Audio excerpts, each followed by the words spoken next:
buenos días tengan todos ustedes y les deseamos de parte de nuestra organización Vida Nueva para el Mundo una muy feliz Navidad, un próspero año nuevo y que el año nuevo el Espíritu de Dios nos pueda seguir abriendo puertas ante un mundo que delante de nuestros ojos se está derrumbando cada día más corrupción, más depravación, más confusión política, religiosa, filosófica.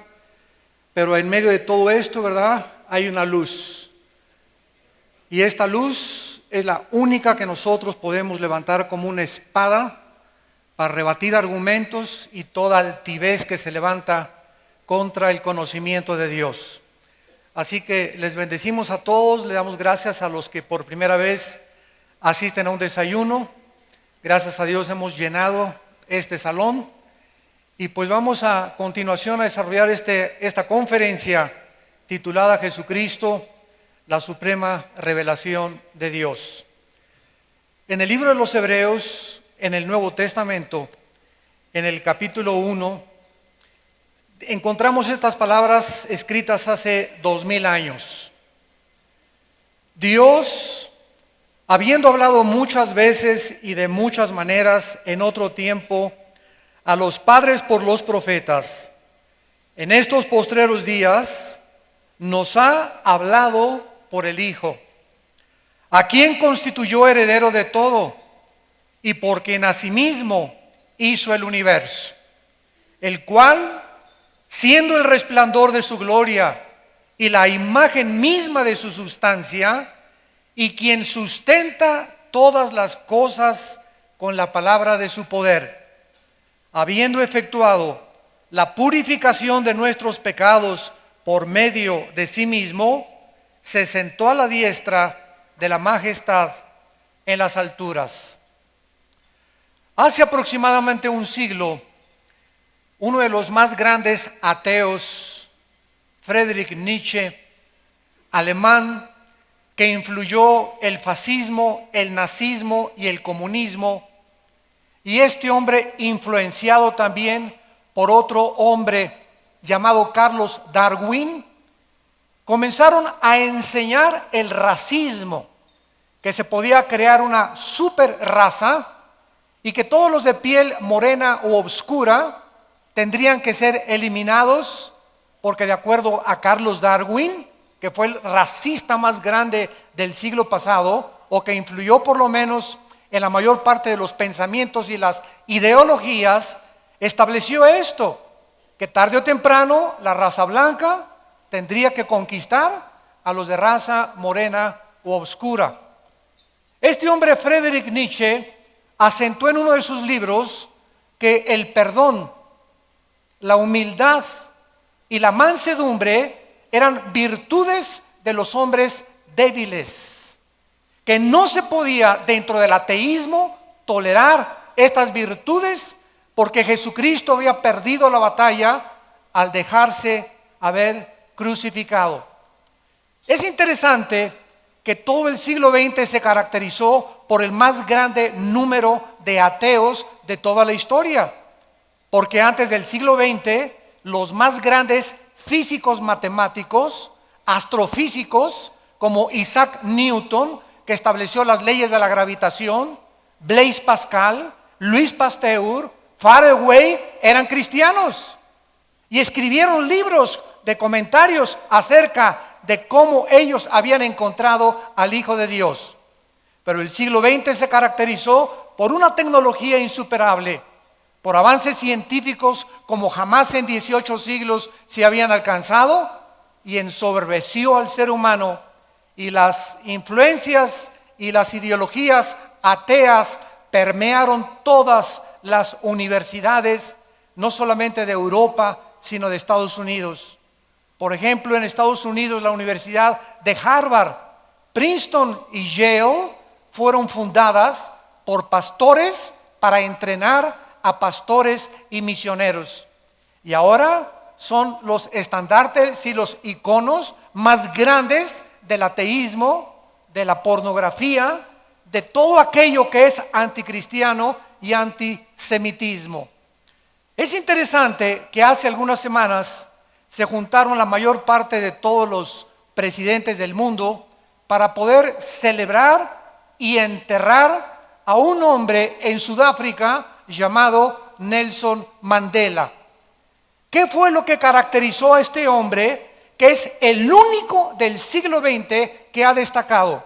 Desde tiempos de Abraham Lincoln, de Winston Churchill y de los grandes políticos y estadistas, nunca había habido un hombre que hubiera impactado tanto al mundo, porque este hombre aprendió la virtud que Jesucristo nos vino a enseñar, que fue perdonar, que es el testimonio que ustedes acaban de escuchar. Lo contrario, la antítesis de las tesis de Nietzsche son las que encontramos en la Biblia. Y todos nosotros tenemos como seres humanos la oportunidad de poder escoger en la vida amargarnos, guardar el resentimiento, odiar o simplemente perdonar y dejar libres a las personas que nos han lastimado y que nos han hecho daño. Y esto es lo que Jesucristo nos vino a enseñar cuando en una cruz, antes de morir, después de haber sanado, echado demonios, habiendo hecho tantos bienes a la humanidad, moría solo, abandonado en la cruz, con su madre, 2 mujeres y un solo apóstol, Juan, diciendo antes de morir: Padre, perdónalos, porque no saben lo que están haciendo. Este es el testimonio del hombre más grande de toda la historia. Es tan grande el impacto de Cristo que dividió la historia. Hace algunos meses tuve un debate en una radiofusora con un ateo, y este hombre se atrevió inclusive a decir y afirmar: es que ni siquiera Cristo apareció en la historia, es algo que inventaron los cristianos. Yo le pregunté a este ateo: perdón, ¿qué día es hoy? Y me contestó: estamos a 2 de mayo de 1999. Y le contesté: ¿desde cuándo estamos contando 1999? Y comenzó a dar de vueltas con su cabeza y dijo, casi tosiendo y de una forma avergonzada, casi rojo: desde que Cristo nació. Entonces le dije: ¿cómo es posible que usted, sabiendo que la misma historia se cuenta antes y después de Cristo, pueda usted atreverse a negar la existencia de este hombre que dividió la historia? Ni Buda, ni Mahoma, ni Hare Krishna, ni Zoroastro, ni ningún líder que usted me pueda mencionar ha impactado la humanidad como el Hijo de Dios.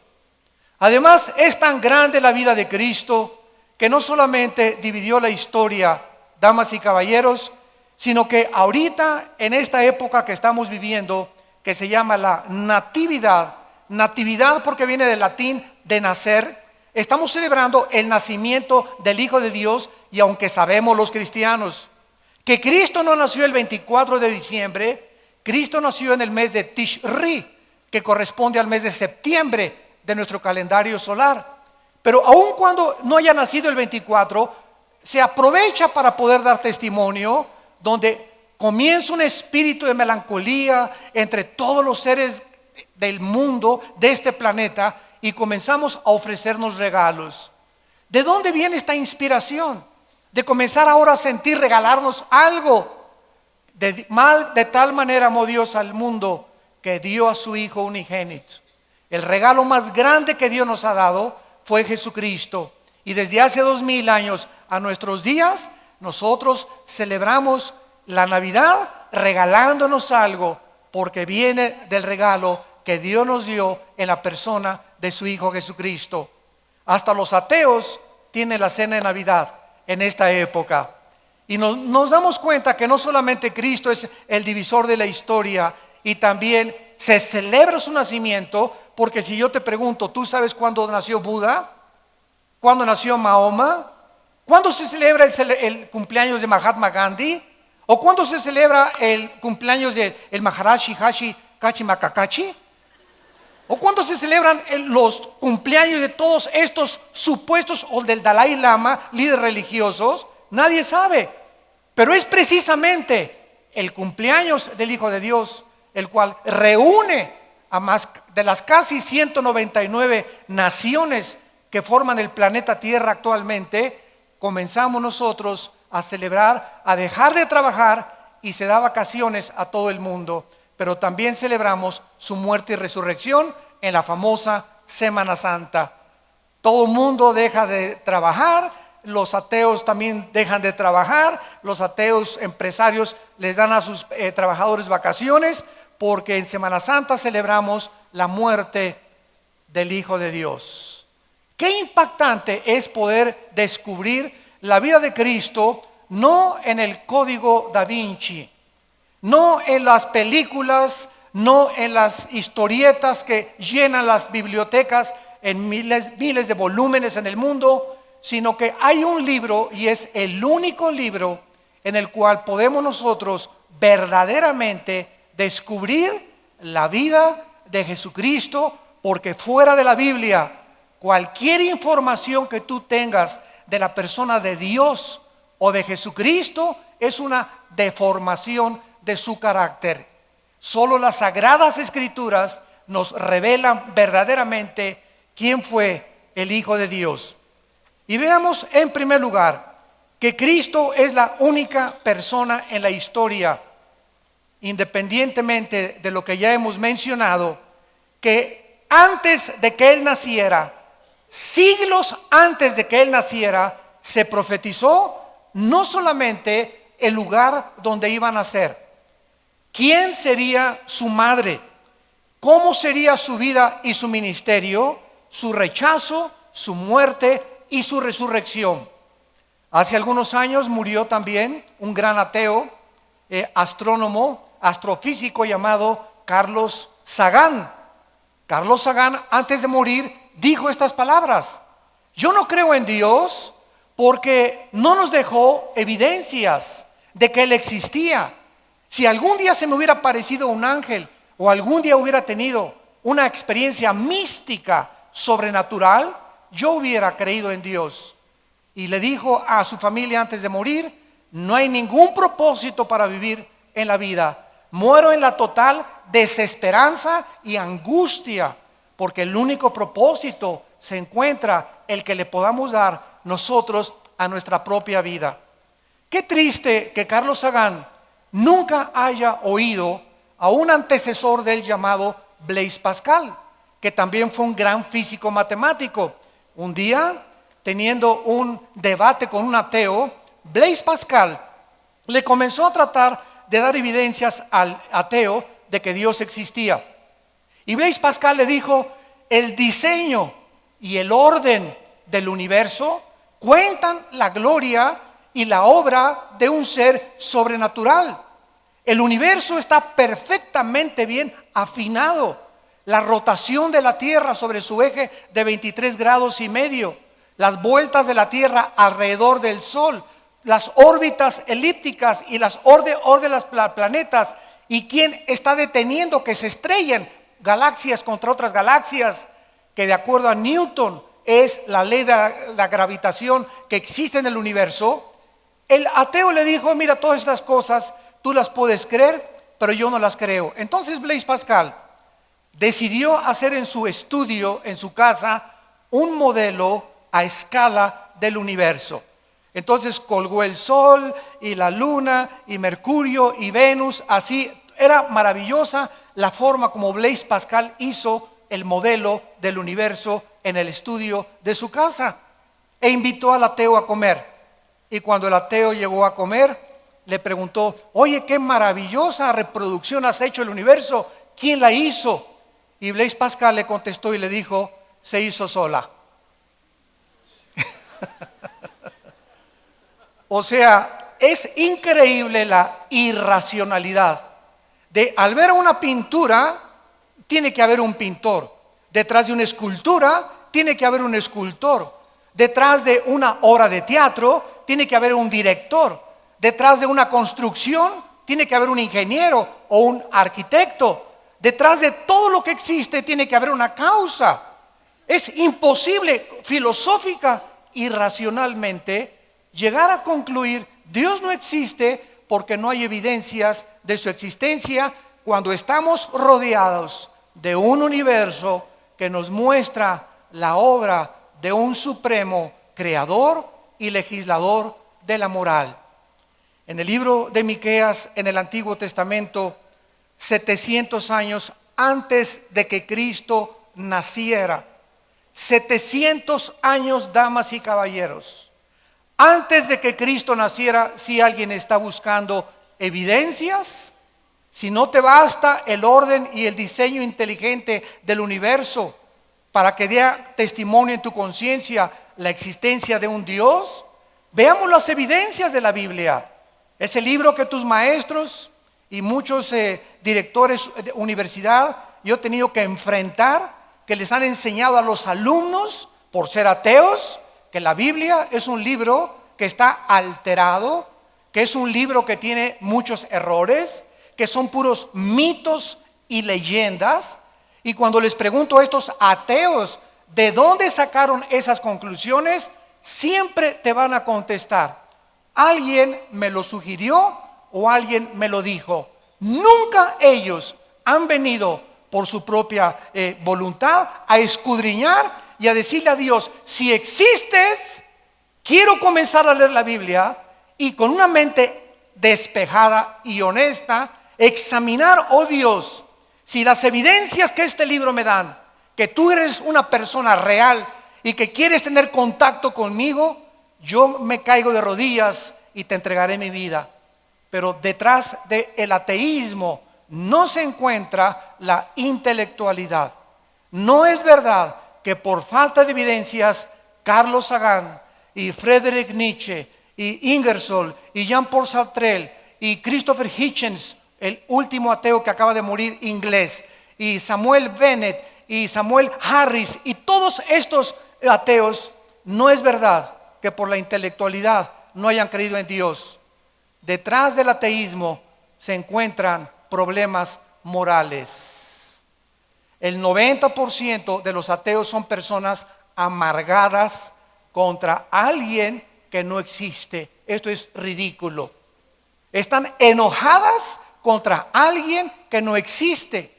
Como dijo el creador de la cadena de televisión más grande del siglo XX, CNN. Ted Turner, el dueño, se murió su hermana de 17 años de cáncer. Él iba a una iglesia bautista y oró para que Dios la sanara. Ella no se sanó y se murió, y él dijo: Dios no existe. Y durante toda su vida vivió amargado y se volvió un ateo, y sigue profesando ser ateo porque acaba de escribir los 10 mandamientos de Ted Turner. Y así vemos que detrás de todas estas falsas ideologías se encuentran la sensibilidad y las emociones de hombres que han sido afectados y que no han podido explicar, y escondiéndose detrás de un intelecto totalmente falso. Cuando venimos a la Biblia, dice en Miqueas 5, versículo 2, hablando 700 años antes de que Cristo naciera, ¿dónde iba a nacer Jesucristo? Pero tú, Belén Éfrata, pequeña para estar entre las familias de Judá, de ti me saldrá el que será Señor en Israel, y sus salidas son desde el principio, desde los días de la eternidad. 2 profecías encontramos aquí. Una, Cristo nacería en una aldea llamada Belén de Éfrata. La palabra Belén significa en el hebreo la casa del pan.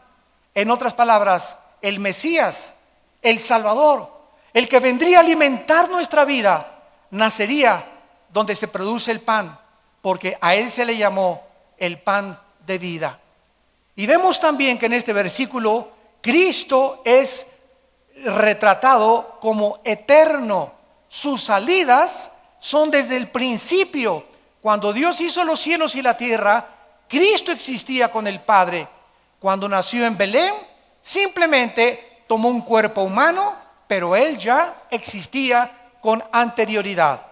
En segundo lugar, en Isaías capítulo 7, versículo 14, se describe hace 750 años quién sería su mamá. Oye, jamás se dijo dónde iban a ser Buda. Jamás se dijo dónde iban a ser Zoroastro.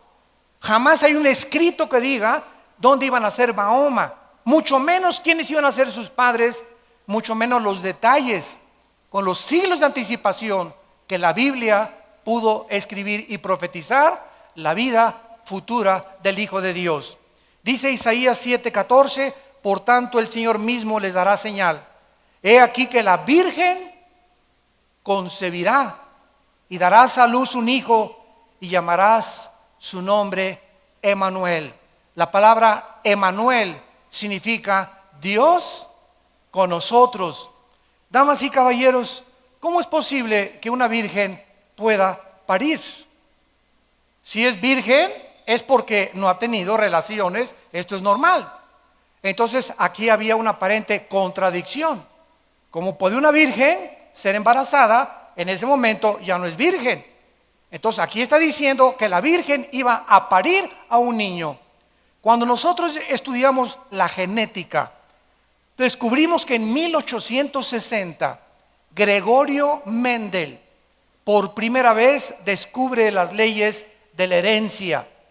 No fue hasta 1954, años después, que el doctor Crick descubre en Estados Unidos, él comienza a descifrar el ADN, el código genético que tenemos en cada una de las billones de células de nuestro cuerpo. En otras palabras, para los que no tengan mucha información, tenemos billones de células. Simplemente en el cerebro tenemos más de 25,000 millones de neuronas. Para que nos demos una ligera idea de la creación de Dios, en cada una de las billones de células que forman el cuerpo humano se encuentra un software, se encuentra un disco, se encuentra una información codificada. Y en cada célula de nuestro cuerpo, en el ADN, se encuentra toda la información de cómo eres tú y de cómo soy yo. El color de pelo, la estatura, color de piel, tu hígado, tu estómago, todo está codificado ahí dentro de cada una de las células. La Biblia dice que todos nosotros, Romanos 5:12, fuimos infectados desde hace 2000 años por una enfermedad que William Shakespeare le llamó el defecto trágico. Carlos Marx le llamó la lucha de clases. Sigmund Freud, el medio ambiente y la sexualidad infantil. La Biblia le llama pecado. Este pecado, esta maldad con la cual tú y con la cual yo nacimos, viene de herencia. Pero hasta 1860 que se descubren las leyes de la herencia, comenzamos a entender de qué forma hemos heredado el color de ojos, la cicatriz de tu abuelita, las orejas de papalote de tu abuelo, la nariz de guacamaya africana de tu abuelita, etcétera, etcétera.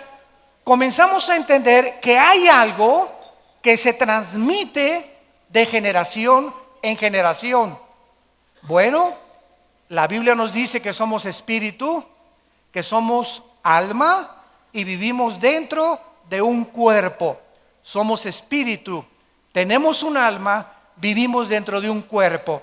Si nosotros hemos heredado características físicas y hasta emocionales, porque muchos dicen tiene el carácter de la abuela, tiene el carácter del papá, hemos heredado cualidades físicas y emocionales. La Biblia dice que si somos espíritu, hemos heredado también algo espiritual que ningún libro en los billones de volúmenes de literatura que existen en las bibliotecas, ningún libro más que la Biblia nos revela que el ser humano nació infectado con una enfermedad espiritual que se llama pecado.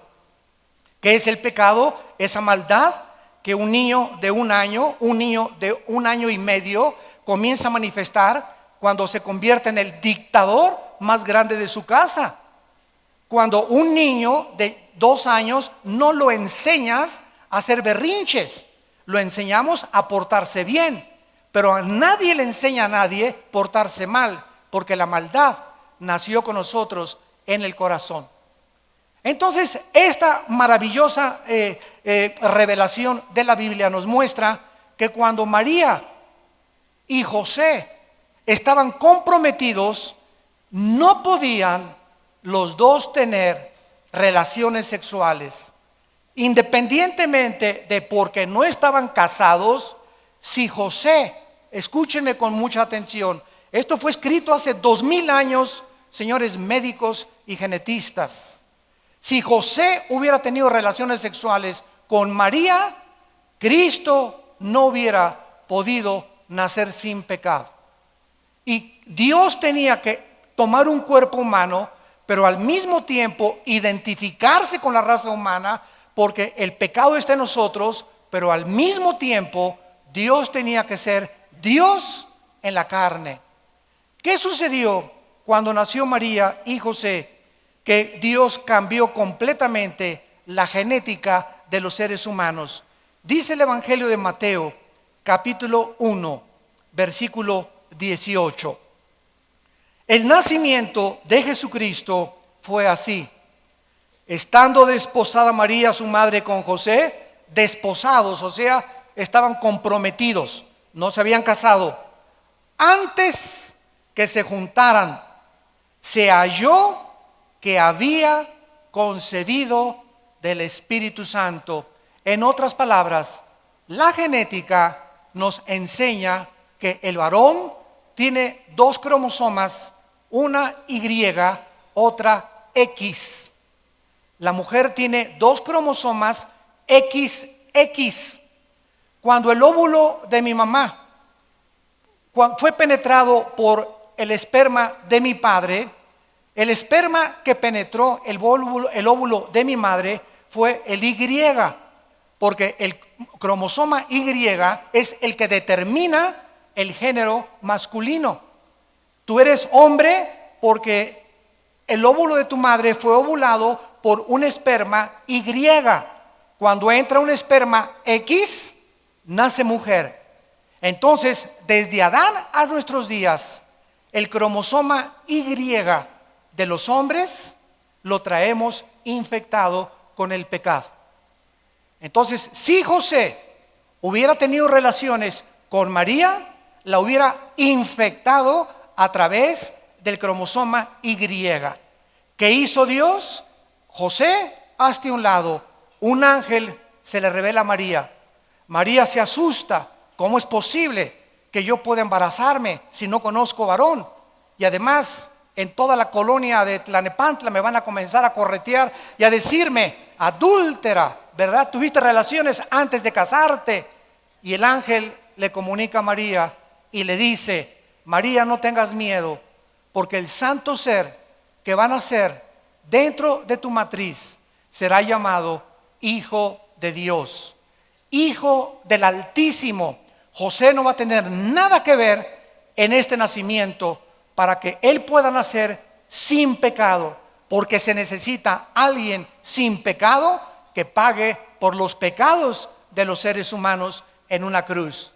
José también se espantó, y entonces cuando él comienza a darse cuenta que le comienza a crecer la pancita a María, imagínense nada más qué decepción de un hombre, ¿verdad? Oye, tú y yo no tenemos nada que ver, ni siquiera te he dado besos, y de repente ya estás embarazada. Un ángel se le aparece a José también y le dice a José: no tengas miedo de recibir a tu mujer, porque nadie la ha embarazado, la embarazó el Espíritu de Dios. Esto es maravilloso.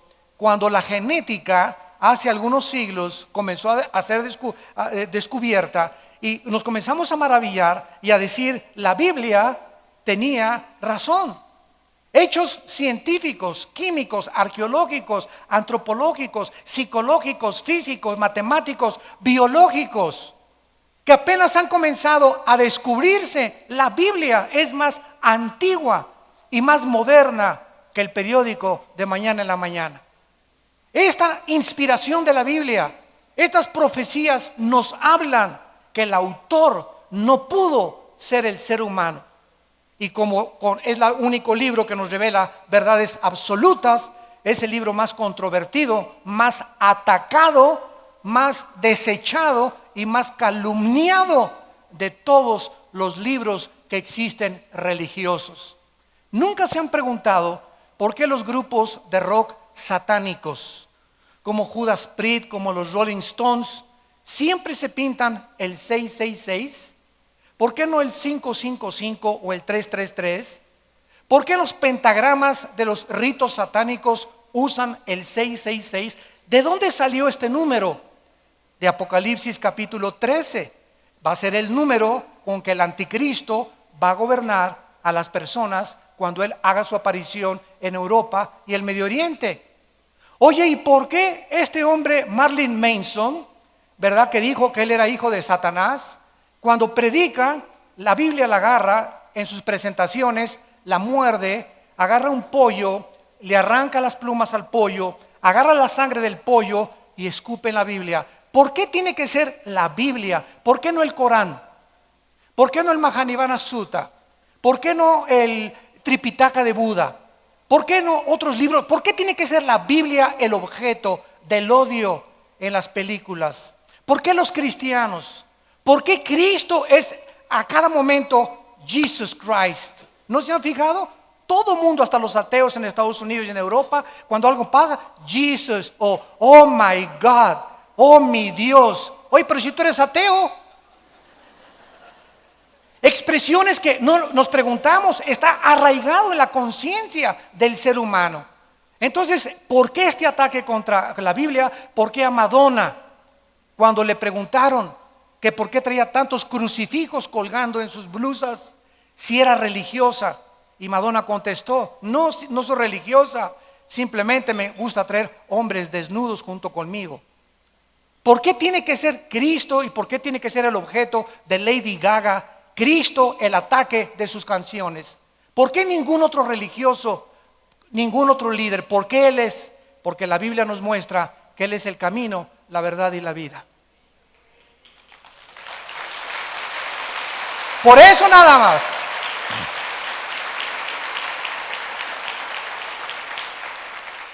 Cristo entra al mundo sobrenaturalmente a través del nacimiento de una virgen.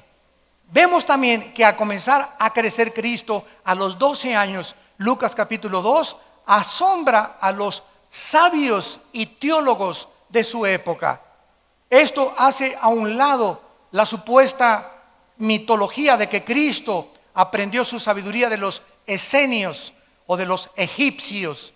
Él a los 12 años ya comienza a confundir la sabiduría de los seres humanos. Cristo hasta los 30 años trabaja como carpintero con su padre José. Y exactamente a los 30 años de edad, esto es maravilloso también, vamos a ver por qué a los 30. A los 30 años de edad, Cristo llega al río Jordán. Y su primo hermano, hijo de Elizabeth, la media hermana de la Virgen María, estaba bautizando, porque 6 meses antes de que Cristo hiciera su aparición al mundo, Juan el Bautista fue enviado para preparar el camino de su primo hermano Jesucristo. Entonces, al estar bautizando Juan el Bautista en el río Jordán, Cristo se acerca y le dice a Juan: bautízame. Juan le dice: ¿cómo es posible? Pero si lo reconoce inmediatamente, tú eres el Mesías. ¿Cómo te voy a bautizar si no hay pecado en ti? Cristo le contesta: hazlo para que toda justicia se pueda cumplir. En otras palabras, la muerte de Cristo no solamente era para pagar nuestros pecados, sino que la vida de Cristo tenía que ser una vida justa también. Fue su justicia y su muerte en la cruz las dos cosas necesarias para que tú y yo fuéramos perdonados de nuestros pecados. En el Antiguo Testamento, cuando los familiares de alguna persona que pecaba traían un cordero al sacerdote, el sacerdote examinaba el cordero, examinaba el chivo, examinaba el becerro, y no tenía que tener defecto. El sacrificio no podía tener la pata quebrada, ni manco, ni tuerto, ni con lepra, ni con sarna. Tenía que ser limpio. Y cuando el sacerdote lo examinaba, lo ponían en el altar y lo sacrificaban para cubrir los pecados, no para perdonar los pecados. Cuando Cristo llega a la cruz, tenía que ser examinado por su Padre. Y al llegar a la cruz, Él tenía que ser el sacrificio limpio, sin defecto, sin pecado. Porque Dios es un Dios santo y justo, y Él odia y abomina el pecado en nuestras vidas. Entonces Cristo tenía que llegar a la cruz con una justicia absolutamente impecable. Juan el Bautista, al bautizar a Cristo, levanta el dedo y enfrente de toda la gente dice estas palabras: he aquí el Cordero de Dios que quita el pecado del mundo. Todos estos judíos inmediatamente voltearon sus ojos hacia la Torá, hacia el Antiguo Testamento, donde el Cordero era, y no entendían el símbolo de aquel Cordero perfecto de Dios que limpiaría con su sangre nuestros pecados. Entonces Cristo es presentado al mundo por su primo Juan el Bautista como el Cordero de Dios. Cristo sale del río Jordán y comienza a reclutar a 12 hombres. 12 hombres para desayunar con ellos, comer con ellos, cenar con ellos y viajar con ellos. Y en 3 años y medio transmitirles a ellos los secretos del mundo espiritual que los apóstoles, cuando muere Cristo y asciende al cielo, escriben la Biblia, el Nuevo Testamento, y nos dejan el Nuevo Testamento escrito por los apóstoles que vivieron con Cristo desde el bautismo hasta su ascensión, como una regla, como un parámetro para que supiéramos nosotros cómo ser esposo, cómo educar a nuestros hijos, cómo administrar mi empresa, cómo controlar mis finanzas, cómo gobernar civilmente, cómo ser presidente, cómo ser gobernador. Aquí se encuentra en la Biblia los secretos de la vida espiritual. Y si tú eres una persona que tienes un doctorado en ciencias políticas, o eres un gran político, o eres un gran empresario como Ted Turner, que has subido al éxito del dinero y de la fama y no tienes a Cristo en tu vida, dice la Biblia, eres una pobre criatura, desventurada, ciega y desnuda delante de Dios. Naciste en las tinieblas, nunca conociste las tinieblas y regresarás a las tinieblas, y cuando te entierren ni tu perro te va a ladrar. Qué triste es cuando nosotros creemos que en la corta vida que tenemos, 50, 60, 70, los más robustos, 80, 85 años de edad, qué triste es pasar por la vida y lo único que anhelaste fue hacer dinero, hacerte un hombre, que la gente te aplaudiera, te reconociera. ¿Por qué reconoció el mundo a Nelson Mandela? No solamente este hombre perdonó, sino que todos los grandes psicólogos han coincidido, de acuerdo a la Asociación de Psiquiatría Americana en Los Ángeles, esto me impactó muchísimo, han reconocido que este hombre ha sido de los hombres más humildes del siglo XX.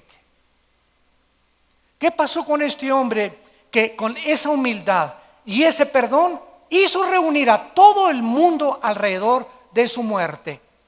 Cuando estuvo en la cárcel, los 27 años que Nelson Mandela estuvo en la cárcel, un hijo de un guardia de la prisión le comenzó a Mandela a leer la Biblia. Y todos los días le leía un salmo de los salmos de David. Y cuando Mandela comenzó a estudiar la vida de Jesucristo, él comenzó a descubrir que la grandeza del humano no se encontraba en que nos sirvieran, sino en que aquel que dijo, he venido para servirlos, y el mayor entre ustedes no es el que es servido, sino el que sirve a los demás. Virtudes que chocan con el carácter del ser humano en el siglo XXI. Ahora todos los seres humanos, ¿verdad? Queremos a ver, tráeme esto, y por acá, y por allá, y traer guaruras, y traer por acá, y que la gente, y siempre que tienes gente a tu alrededor te sientes grande, manejas así ni volteas a ver en tu Lamborghini, ¿verdad? Y tenemos unas ínfulas que son ridículas de soberbia que no pueden caber en la grandeza de un hombre verdadero delante de Dios. Y gracias a Dios tal vez ha sido uno de los últimos hombres que han personificado la humildad y el perdón, para que aprendamos cómo el mismo mundo que se levantó en el ateísmo en el siglo XX se inclina y reconoce y honra a los que perdonan y a los que son humildes de corazón, porque esa honra viene del cielo y no de los hombres. Finalmente, Cristo demuestra su poder mientras está en este planeta, contra los vientos, el agua y el mar, contra las enfermedades, contra los demonios, contra la vida y contra la muerte. Levanta a Lázaro de entre los muertos, un hombre que tenía 3 días de muerto ya, hedía, apestaba Lázaro ya. Y cuando en el capítulo 11 del Evangelio de Juan, Cristo ante toda la multitud grita: Lázaro, ven fuera. Lázaro, todo vendado, sale de la tumba y comienza a decirles a los discípulos: quítenles las vendas. Ese día que los fariseos vieron el milagro en el capítulo 11 del Evangelio de Juan, el mismo día que él resucita a Lázaro, planean asesinarlo, demostrándonos la Biblia que los milagros, escúcheme con mucha atención, los milagros a nadie van a convertir, porque la fe no es por el ver, la fe es por el oír la palabra de Dios. Yo he visto personas que me dicen: si veo ahorita un paralítico levantarse la silla de ruedas, me voy a convertir. No es cierto. Tus emociones van a ser alteradas, le contesto. Te vas a sorprender, vas a decir: esto realmente, si esto es sobrenatural, Dios existe. ¿Y cuánto tiempo te va a durar esas emociones? ¿Cuánto tiempo te vas a maravillar? A los 3-4 días vas a seguir en tu misma vida. Pero la palabra de Dios, la Biblia, que fue escogida por el Espíritu Santo para transformar nuestra vida interior, al entrar a tu espíritu, ella es la que te hace nacer de nuevo, no los milagros. Y Dios sigue haciendo milagros, y gracias a Dios por los milagros. Pero cuídense cuando ustedes siguen a los milagreros o a los supuestos sanadores para creer y confirmar que su fe va a ser fortalecida, porque la fe es fortalecida por la palabra de Dios. Es por el oír y no por ver. No es por vista ni por lo que experimentemos místicamente, sino por lo que la palabra de Dios dice claramente. Finalmente Cristo llega a la antesala de la muerte. Los que tengan su Biblia en Mateo capítulo 26, encontramos el huerto de Getsemaní. Cristo llega al huerto de Getsemaní, la antesala de su muerte. ¿Qué pasa en el huerto de Getsemaní? ¿Qué sucedió en el huerto de Getsemaní tan profundamente espiritual que hasta la fecha, 2000 años después, muy pocos teólogos han podido ponerse de acuerdo en el fenómeno que se llevó a cabo en el huerto de Getsemaní? Cristo se encuentra la víspera de su muerte. Escuchen, Él sabía la hora, el día, los minutos y los segundos y el año en que lo iban a capturar y en que iba a morir. Cristo era omnisciente, conocía todo con anticipación. Si no hubiera así, no hubiera celebrado la última cena. ¿Quién le dijo que era la última cena y que al otro día ya no iba a ver a sus discípulos más que cuando Él resucitara? Y en la última cena les dijo a los discípulos: este pan y este vino que estamos participando y comiendo ahorita, no lo volveremos a comer juntos hasta cuando venga mi reino. Prometiéndoles a los discípulos que esta vida iba a pasar y que nos vamos a juntar con Él, todos aquellos que hemos puesto nuestra fe en el Hijo de Dios, cuando resucitemos de entre los muertos.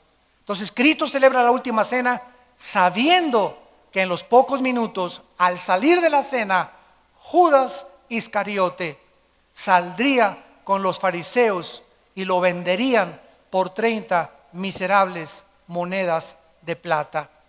Dice Mateo capítulo 26, versículo 36. Entonces llegó Jesús con ellos a un lugar que se llama Getsemaní. La palabra Getsemaní significa aceite prensado. Aceite prensado. Y dijo a sus discípulos: siéntense aquí, entre tanto que voy allí y oro. Y tomando a Pedro y a los dos hijos de Zebedeo, comenzó a entristecerse y a angustiarse en gran manera. Entonces Jesús les dijo: mi alma está muy triste hasta la muerte. Quédense aquí y velen conmigo. Yendo un poco adelante, se postró sobre su rostro y orando dijo: Padre mío, si es posible, pasa de mí esta copa, pero no sea como yo quiero, sino como tú. Vemos nosotros en Getsemaní, en la antesala de la muerte, que se llevó a cabo un fenómeno médico tremendo que se llama hematohidrosis, en el idioma científico, hematohidrosis. La sangre comienza a salir de los poros del Hijo de Dios. Qué presión tan profunda él experimentó en esos momentos, espiritualmente hablando, desde luego, que hizo que la sangre, el corazón, bombeara con tal fuerza su sangre que se saliera a través de sus glándulas sudoríparas.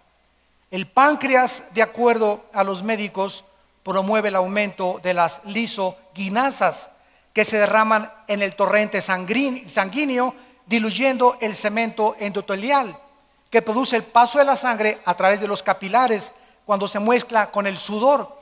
Es el sangrado hacia las glándulas sudoríparas. Aquí se establece, damas y caballeros, el principio más grande del Evangelio de Jesucristo. Padre, le dice Jesús a su Padre celestial, ¿no hay una manera diferente en la que los hombres sean salvados? ¿No les podrías decir cada quien siga su propia religión, porque todas las religiones conducen a Dios, como dijo el gurú? ¿No es posible que cada quien se porte bien y al final todos nos vemos contigo, Padre Santo, al cambio que tú eres bueno y misericordioso? ¿No hay manera que mejor mandes a un arcángel o que te les aparezcas y les digas: ¡bu! En la noche se van a condenar, hay un infierno, arrepiéntanse! ¿No hay otra manera? Y la respuesta en el cielo fue no. Sin derramamiento de sangre, Hebreos 9:22, no hay remisión de pecados. ¿Por qué?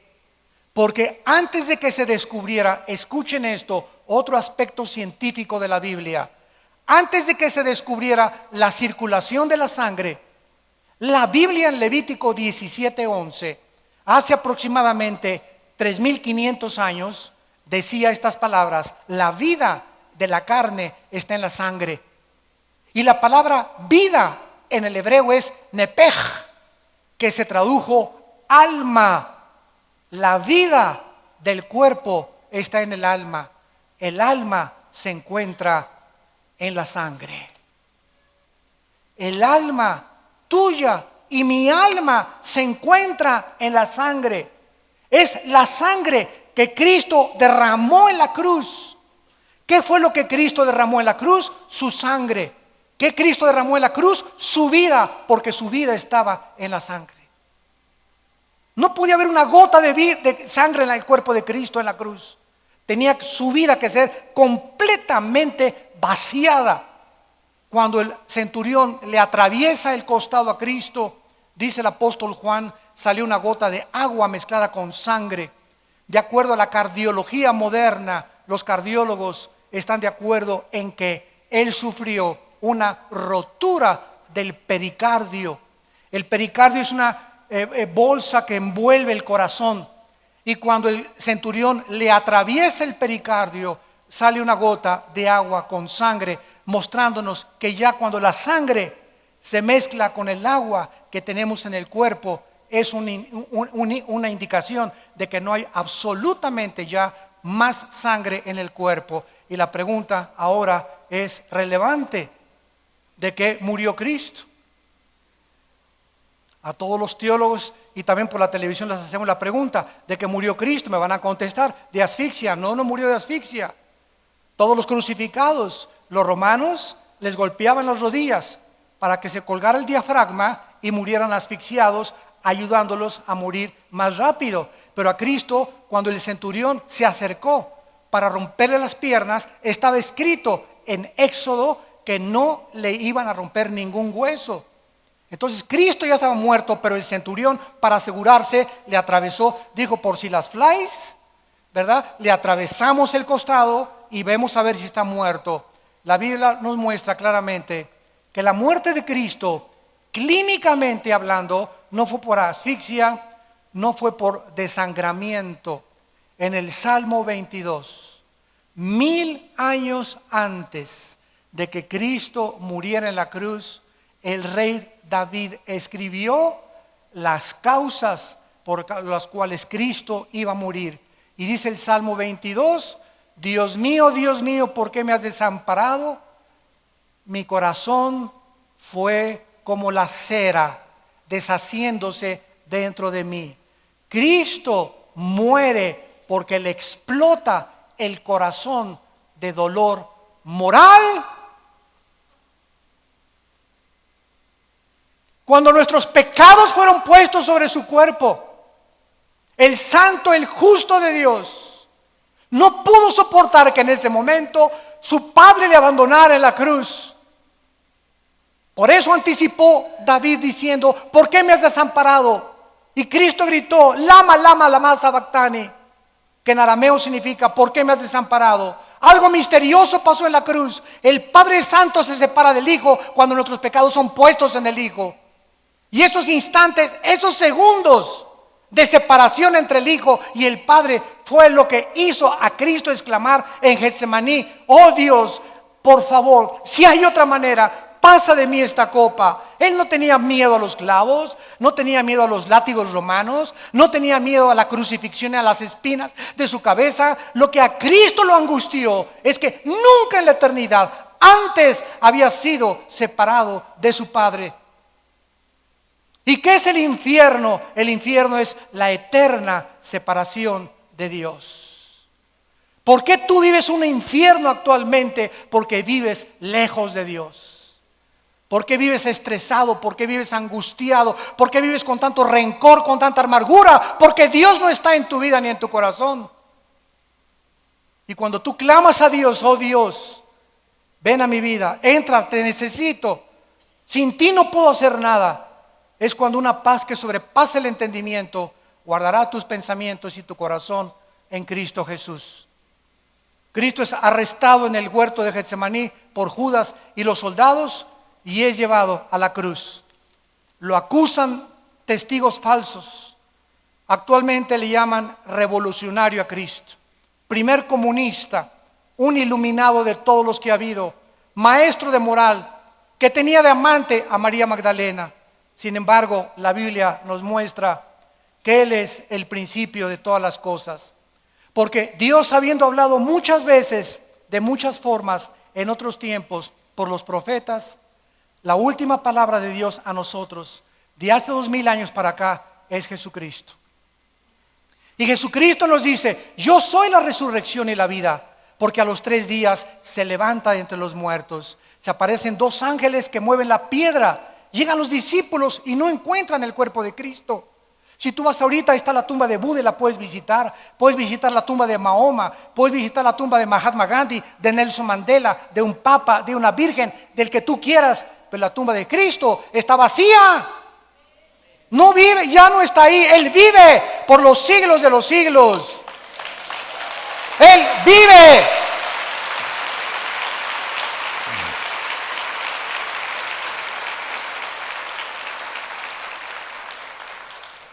¿Quién era Jesucristo? Él mismo lo dijo estando en vida. Juan 5, versículo 21 en adelante. Porque como el Padre levanta a los muertos y les da vida, así también el Hijo a los que quiere da vida. Porque el Padre a nadie juzga, todo el juicio lo dio al Hijo. De cierto les digo, viene la hora, dice Jesús, cuando todos los muertos oirán la voz del Hijo de Dios. Y los que la oyeren vivirán. Porque así como el Padre tiene vida en sí mismo, así también ha dado al Hijo el tener vida en sí mismo. El que honra al Padre honra al Hijo, y el que honra al Hijo honra al Padre que le envió. Cristo nos está diciendo que nadie puede conocer a Dios si antes no viene a Él. De nada te sirve que te vayas a Chapultepec a hacer yoga y meditación trascendental, ni budismo zen, ni que te metas un hongos alucinantes de María Sabina allá en Peyote, en Oaxaca, o drogas alucinógenas, o que te concentres y que tengas visiones. No hay manera de conectarse con la divinidad más que a través de la persona de su Hijo Jesucristo, porque a Él escogió el Padre y a Él designó el Padre para que Él fuera el camino hacia Dios.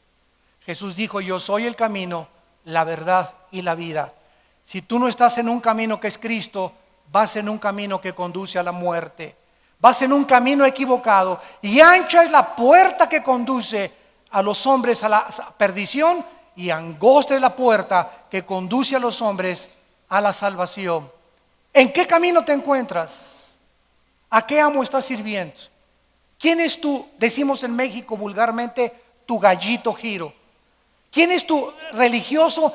Atrévete a comparar al más grande ídolo que tú tengas con Jesucristo. Atrévete a comparar al más grande líder revolucionario con Jesucristo. Atrévete a comparar cualquier libro que tú quieras con la Biblia.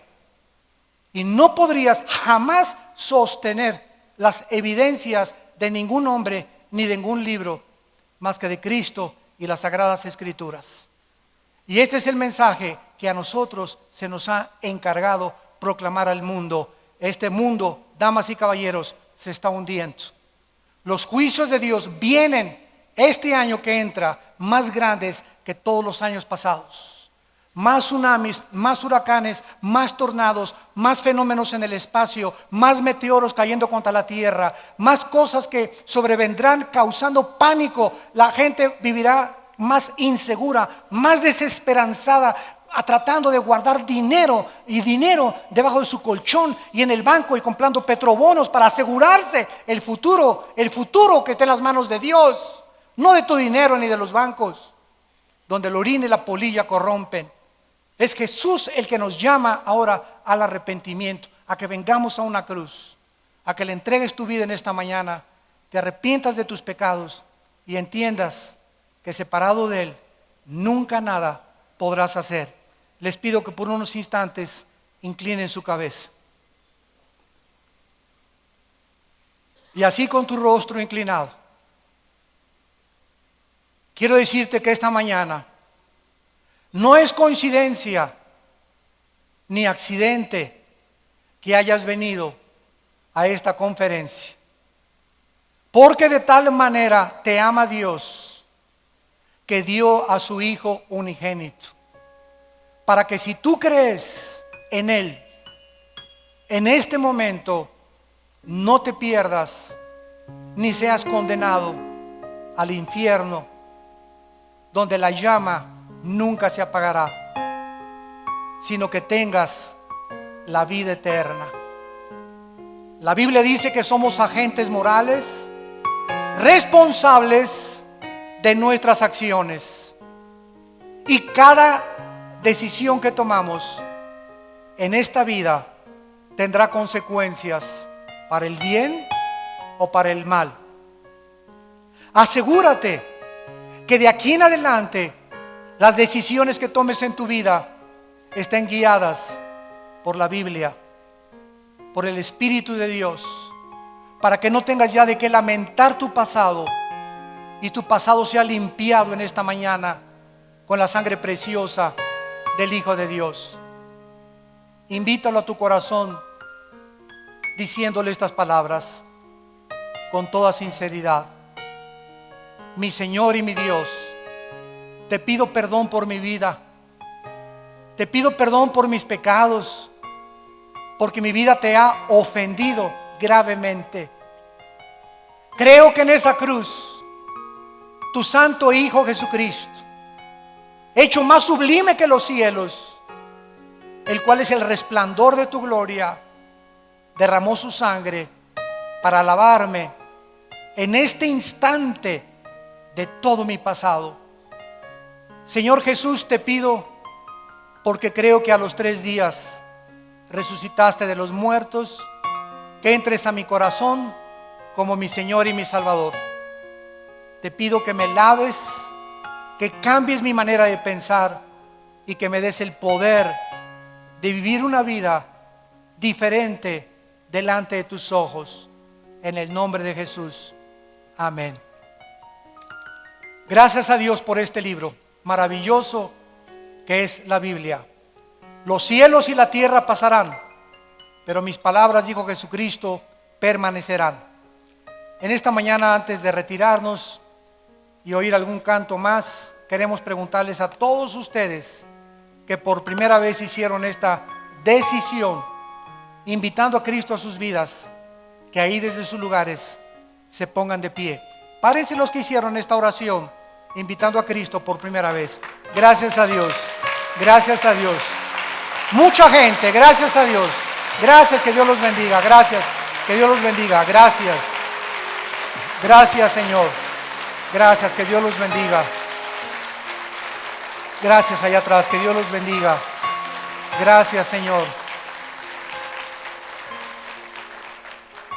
Bienaventurados los que lloran, porque ustedes serán consolados. Bienaventurados los mansos, porque ustedes recibirán la tierra por heredad. Bienaventurados los misericordiosos, porque ustedes tendrán misericordia de Dios. Bienaventurados y dichosos cuando te persigan, cuando te calumnien por ser cristiano. No te desanimes ni te amedrentes, todo lo contrario. Gózate y alégrate, porque eres llamado hijo e hija de Dios. Y dichosos y felices todos ustedes los que en esta mañana no van a salir por esa puerta como entraron. Muchos de ustedes entraron confundidos en esta mañana, llenos de odio, de amargura, sin saber qué camino tomar. Muchos inclusive con intentos, como me contaron hace unos momentos, de querer matarse anoche. Y fueron traídos por el Espíritu de Dios, porque hay esperanza en la sangre derramada en la cruz del Calvario. Dichosos y felices sean, porque sus vidas serán cambiadas eternamente. Y en esta mañana que el Señor les bendiga y que tengan mucha paz. Y muchas gracias por habernos acompañado.